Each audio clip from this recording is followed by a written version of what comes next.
जय श्री कृष्ण। मैं तरुण जानी, रेकी ग्रैंड मास्टर, आपका दोस्त, आपका भाई, फिर से आज एक नए वीडियो के साथ हमारे जो श्रेणी चल रही है चक्र के बारे में, उसका आज ये दूसरा चक्र स्वादिष्टान चक्र के बारे में आज हम बात करेंगे।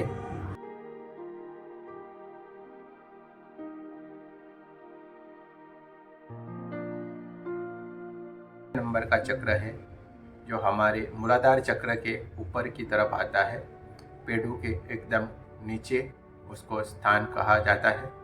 दोस्तों, स्वादिष्टान चक्र का मतलब है स्वादिष्टान, स्वा यानी खुद, ईश्वर, आत्मा, आत्मा को ईश्वर बोला जाता है। तो स्वा यानी आत्मा, आपका खुद का स्थान, अधिष्ठान यानी निवास करना, तो इसको स्वादिष्टान बोलते हैं। जहाँ पे आप खुद निवास करते हो, जहाँ पे भगवान निवास कर रहे हैं, जहाँ पे उनकी स्थापना हुई है, उसको स्वादिष्ठान बोला जाता है। तो आप इस बात से ही आप जान गए होंगे कि इस चक्र का महत्व कितना है। ये चक्र इतना ज़बरदस्त है कि ये इंसान को भगवान भी बना देता है और वहाँ से एकदम नीचे ला के भी रख देता है।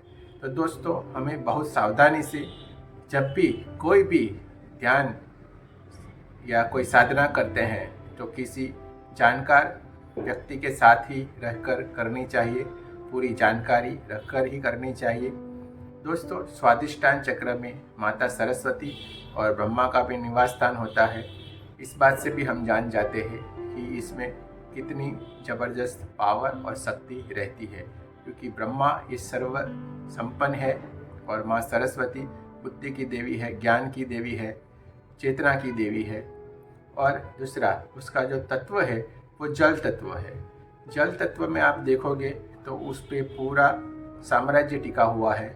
जल तत्व है, आपको समृद्धि भी देता है, समृद्धि भी कर देता है, और जल तत्व से विनाश भी होता है। तो दोस्तों, आपको बहुत संभल कर और धीरे धीरे करके आपको ध्यान में जाना चाहिए, और धीरे धीरे करके आप सहज ध्यान करते जाओगे तो आपका ये स्वादिष्टान चक्र जागृत होता है। स्वादिष्टान चक्र जागृत होने से आपकी जो बोलते हो वही होता है, आप जो चाहोगे वही होगा, आपका कार्य एकदम सहज सरलता से होने लगता है। ये आपका स्वादिष्टान चक्र जो 2 नंबर का चक्र है वो जागृत होने की निशानी है।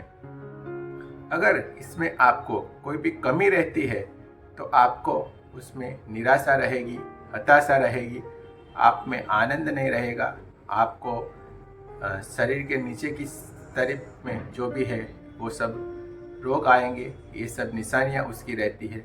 जब वो चक्र जागृत हो जाता है तो आप में आनंद, उत्साह और बहुत सारे शौक भी जागृत होते हैं। लेकिन यहीं पे कुदरत ने हमारे लिए भूल-भुलैया रख दी है। अगर ये चक्र जागृत हो जाता है तो आप बहुत कई बार इंसान अभिमानी भी हो जाता है और वहीं से उसका विनाश होना शुरू हो जाता है।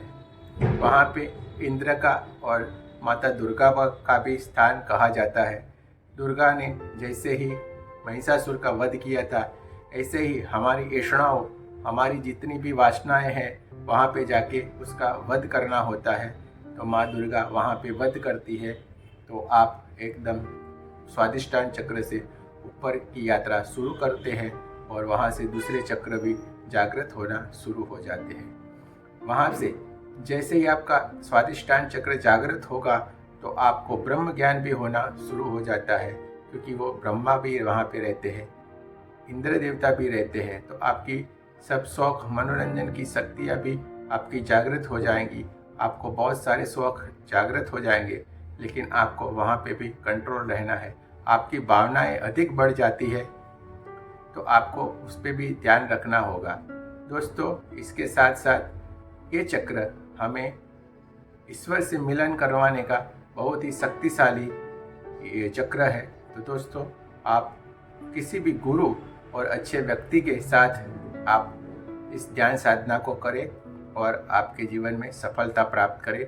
ये चक्र जागृत हो जाने से आप में बहुत सारी शक्तियाँ आ जाती है और इसके साथ अपनी कुंडलिनी शक्ति भी जागृत होना शुरू हो जाती है। तो आज का ये स्वादिष्टान चक्र के बारे में आपने जो जानकारी ली, आप इसको ध्यान में रखिएगा। आगे और चक्र का मैं लेके आऊँगा वीडियो। अब तक के लिए जय श्री कृष्ण, धन्यवाद। अगर आप और कुछ जानना चाहते हैं तो हमें कमेंट कीजिए। धन्यवाद। जय श्री कृष्ण।